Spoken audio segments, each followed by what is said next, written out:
Bonjour Hervé, je suis atteinte d'une sclérose en plaques. Tu m'as appareillé avec une Ploumaflex depuis 3 ans, je crois. Est-ce que tu peux m'expliquer finalement pourquoi cette orthèse plus qu'une autre? Parce que l'important, j'ai vraiment vu l'intérêt, mais est-ce que tu peux l'expliquer? Ouais, bien sûr. Alors, écoute, en fait, c'est pas 3, c'est 4 ans. J'ai regardé avant, mais écoute, voilà. Dans la sclérose en plaques, on a dans chaque maladie, en fait, et tout particulièrement dans la sclérose en plaques, on a des difficultés qui sont un peu spécifiques à la marche. Bon, ça va jusqu'à l'arrêt de la marche, mais on a des difficultés à la marche. Et finalement, dans les symptômes, on retrouve dans la sclérose en plaques des symptômes qui s'approchent un petit peu des attentes des gens qui ont des hémiplégies. Et ça, c'est dû à la spasticité que tous les patients, hein, que tu sais bien, présentent, c'est-à-dire cette espèce de raideur. Alors, dans l'hémiplégie, il y a le bras, il y a la jambe, dans la SEP, peut-être pas, c'est plus la jambe. Et en fait, une des difficultés dans la sclérose en plaques, c'est bien sûr la difficulté d'armement du pas postérieur. C'est des patients, et je te le dis, tu le sais bien, puisque tu le vis, qui vont avoir un petit peu de difficulté à armer ici. C'est-à-dire au moment de franchir la jambe la plus difficile, si toutefois il n'y en a qu'une, des fois il y a les deux malheureusement, mais au stade où il n'y en a qu'une, eh bien c'est des patients qui vont avoir une difficulté ici. C'est-à-dire dans le pas postérieur, il va y avoir un peu un déficit d'armement, et une fois que c'est passé, le pied va arriver un petit peu en varisation, comme ça. Donc c'est des patients qui vont peut-être se pencher en avant, ou qui vont tirer avec leurs épaules comme ça avec la canne pour enlever. Alors bien entendu, des orthèses, il y a un catalogue aujourd'hui énorme hein, de systèmes d'orthèses, des cannes, des systèmes de substitution. Alors je rappelle gentiment que une orthèse, si possible, elle doit jouer un peu le rôle de rééducation fonctionnelle. C'est-à-dire qu'une orthèse, elle doit redonner des mouvements et les contrôler. Et si elle bloque tous les mouvements, bah, elle est anti-rééducation fonctionnelle, puisque kinésis en grec, ça veut dire mouvement, hein, je rappelle gentiment. Donc une orthèse qui bloque tout, bah, c'est anti-mouvement, donc anti-rééducation fonctionnelle. Et puis une orthèse trop lâche, alors encore une fois je vais parler des élastiques qu'on voit distribués à tour de bras dans les centres, probablement parce que c'est facile à mettre, ou ça implique pas grand chose, ou ils sont disponibles, je sais pas. Mais un élastique qui tire le bout du pied ne peut pas s'opposer à une varisation ou à une spasticité. Un pied qui part en varisation dynamique avec une spasticité, l'élastique aura beaucoup de mal, et si le patient marche sur un caillou ou quoi que ce soit, il va aller à l'entorse. Enfin, c'est une orthèse qui, à mon avis, présente un danger pour les patients. Danger d'entorse, danger de fracture, et une fois qu'une fracture et une entorse est produite, ben c'est trop tard. Et le patient, pour le rééduquer, ça devient beaucoup plus compliqué. Alors, pourquoi le Ploumaflex? Ben, tout simplement parce que il a la capacité de reproduire des mouvements, et d'améliorer le patient, mais aussi de contrôler sélectivement les mauvais mouvements qu'on ne voudrait pas voir, ce que tu as pu constater depuis ces dernières années. Tu portais déjà, me semble-t-il, des orthèses, une rigide et également un élastique de fait. Alors, pourquoi? Eh bien, dans la sclérose en plaques, il va falloir gérer le problème de difficulté de passage du pas, c'est-à-dire des gens qui fatiguent. Il va falloir produire une attaque franche par le talon et non pas un pied à plat au sol. Et puis il va falloir après que ce pied déroule comme ça et termine son pas de manière à créer un pas naturel. Je rappelle que la marche naturelle, en médecine, elle a été décrite très spécifiquement. C'est une grande source de rééducation fonctionnelle puisque la marche avec des pas corrects actionne presque 400 muscles dans la totalité du corps, que c'est bon pour le cœur, l'oxygénation alvéolaire, enfin pulmonaire, etc. Donc c'est bon pour tout, la marche, à condition que ce soit une marche naturelle, et pas une marche alternative, c'est-à-dire une marche qui finalement n'est plus une marche, mais un déplacement qui, au lieu de créer de la rééducation, va créer des anomalies de plus en plus fortes. Hein. Une dernière chose, une orthèse, c'est pas un substitut. On met pas, ou alors on peut mettre des orthèses pour se substituer à des fonctions qui sont totalement mortes. Par exemple, un fauteuil roulant. Donc on met un fauteuil roulant à quelqu'un qui a perdu l'usage de ses jambes complètement. Mais on ne met pas un fauteuil roulant à quelqu'un qui est encore capacitaire à marcher, mais bien au contraire, on améliore sa marche, on lui produit sa marche, on l'entraîne.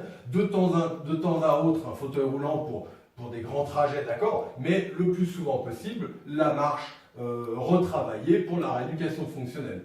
Pour moi, la rééducation fonctionnelle, c'est rendre au patient ce qu'il avait, et certes pas le conforter dans ce qu'il est ou améliorer ce qu'il est à l'instant T. On cherche à retrouver ce qu'il a perdu ou à le développer. Et à ce titre, il faut travailler des mouvements. Alors, pourquoi Pneumaflex? Voilà un exemple d'embrase. Alors, c'est une embrase qui se met ici, c'est un exemple, avec un puissant moteur qui y a derrière, un moteur qui ne fait pas de bruit, c'est pas mécanique, hein, tu le sais bien. Enfin, c'est mécanique, mais c'est pas à essence ni électrique, dont on va régler effectivement la progressivité. Alors, ce moteur-là, il va avoir pour intérêt d'aller pousser puissamment le pied vers l'avant pour le relever, mais très puissamment. Ça doit être d'ailleurs une des orthèses les plus puissantes qui soient, puisqu'on peut aller jusqu'à presque 100 kg de poussée. Et c'est réglable. Alors, on va régler ça, et ensuite, au niveau de la partie dans la chaussure ou de la chaussure elle-même, on va gérer avec des systèmes de gestion de mouvement tout ce que le pied va pouvoir faire au moment où il va être obligé d'attaquer par le talon, et on va lui interdire de partir ici, de partir là, pendant tout le temps où il va se dérouler pendant le cycle de la marche. Et à partir du moment où on redonne la fonction au pied de pouvoir attaquer par le talon, puissamment, poussé, amorti, on va renvoyer la jambe avec l'énergie et guider tous les mouvements, on crée un pas naturel, et ce pas naturel s'inscrit dans le contexte d'une marche naturelle. La marche, c'est le pied droit en avant, l'épaule gauche ici, la tête est droite, on vient porter le poids du corps sur la totalité du membre portant, de manière à ce que facilement l'autre membre inférieur puisse décoller, opposé à l'épaule, attaquer du talon au moment où l'autre pied va décoller. Donc en fait, quand on marche, on est plutôt monopède que bipède. On n'est pas des bipèdes à la marche. Il y a un tout petit moment, ce qu'on appelle le temps de double appui, où effectivement c'est celui-ci, où tout le poids du corps est porté sur la jambe portante. Et là, il est nécessaire d'avoir quelque chose qui puisse donner les dizaines de mouvements que peut faire un pied au sol en fonction de l'état du terrain. Tout le poids de corps porte ici, les épaules s'opposent à la jambe qui va passer à la jambe portante, et la jambe va passer. Donc en fait, cette jambe-là est portante, l'autre va décoller, mes épaules sont contraires, et jusqu'à ce que celle-ci atterrisse et l'autre vienne décoller. Donc c'est tout un contexte la marche, et une orthèse doit être suffisamment sophistiquée. Donc on voit des bouts de carbone, on voit des bouts de plastique, on voit des bouts d'élastique, on voit des bouts de tout. Une chose est bien chouette aujourd'hui, c'est que on voit quand même que depuis ces 15 dernières années, ces 20 dernières années, où j'ai déjà ciblé et pointé du doigt les orthèses qui bloquaient tout et qui étaient contre-productives, des orthèses qui rendaient en fait plus incapable, plus incapacitaire le patient. On a créé ça d'ailleurs il y a une vingtaine d'années. Et en fait, toutes ces orthèses-là, elles évoluent vers finalement le dynamique, vers la 3D. La 3D, c'est un pied qui peut aller dans tous les sens, à droite, à gauche, en l'air, en inversion, pronosupination. C'est un pied qui peut tout faire avec une jambe et bien naturellement tout le poids du corps qui va porter dessus pour distribuer le centre de gravité. Ça va être une histoire de passage. Voilà. Donc pourquoi Pneumaflex? Aujourd'hui, ça ne veut pas dire que Pneumaflex s'inscrit et est valable absolument tout pour tout le temps. C'est une hérésie de dire ça.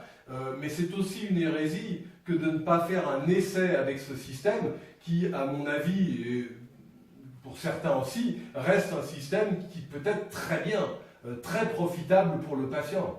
De dire, de ne même pas en parler ou de ne pas faire un essai me semble idiot. Parce qu'un essai, c'est gratuit, encore une fois, ça ne présente aucun risque pour les patients. Voilà, c'est pas un médicament, il n'y a pas d'effet secondaire. Si ça ne marche pas, au moins on le voit avec des yeux. Et puis si ça marche, au moins on a ouvert la porte et on dit, oui, tiens, cette orthèse, elle permet de produire des mouvements bien supérieurs à ce qu'on a pu faire avec telle et telle orthèse. Encore faut-il le vérifier. Voilà, donc un essai me semble capital à partir du moment où le patient sclérose en plaques est encore debout, avec peut-être une canne ou deux cannes. Il est évident que s'il est assis, ne pouvant plus se lever, ça fera rien de plus.